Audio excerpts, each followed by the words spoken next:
Hello, my friends. I'm almost way to work. I'm doing my café con leche every morning. I always had to have, except when I was in Cuba as a little child. But anyway, a lot of people are asking me, especialmente los americanos, oye chico, pero how a country can get to that point? Oh, my loves, so easy. Quick story about Cuba. So Batista, before Castro, people were very unhappy with him because, you know, he took the government in a coup, a military takeover. So they were not very happy with Batista. In like every country, even the United States, people are homeless, people don't have anything to eat, etc., etc. And, you know, people were discontent. So they wanted a change.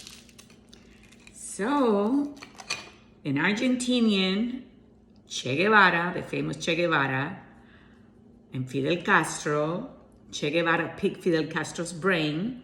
And like I always tell people all the time, when you read any book done by Lenin, Marxista, Leninista, anything like that, communist is socialist, is very progressive, very good for a country. It's the best thing you can have. You know, everybody's equal, everybody is the same, there's no rich, everyone is the same, everyone works with the same. When it comes to putting it in a government, it doesn't work. Why? I'm going to tell you why. I always say this, in the human race, there are people that like to work and other people that don't really like to work. So those people that like to work, they want to have 3 jobs, they want to have 3 homes, they want to have 5 cars in their home, but they work.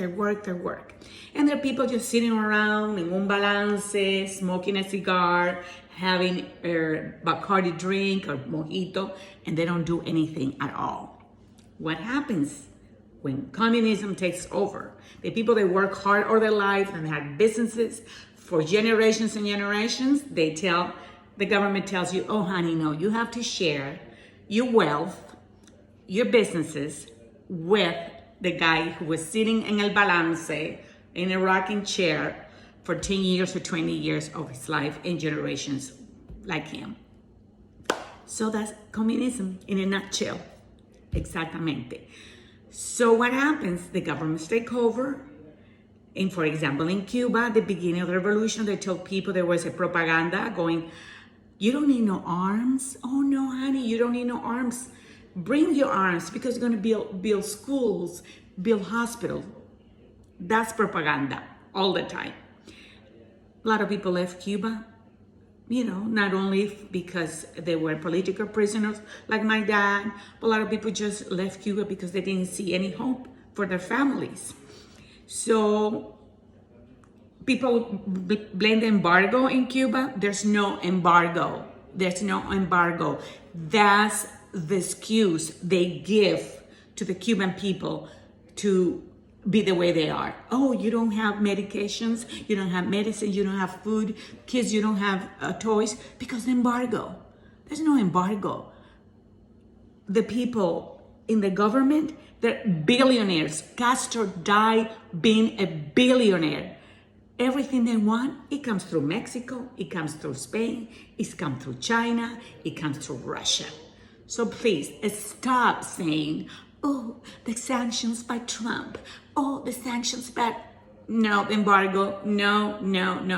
The only way that I can say there is embargo because there's no American businesses in Cuba, which I hope and I pray when Cuba gets free, there is a freaking Starbucks, even though I don't like Starbucks much, and a JCPenney and a Macy's and everything in every freaking corner in Cuba.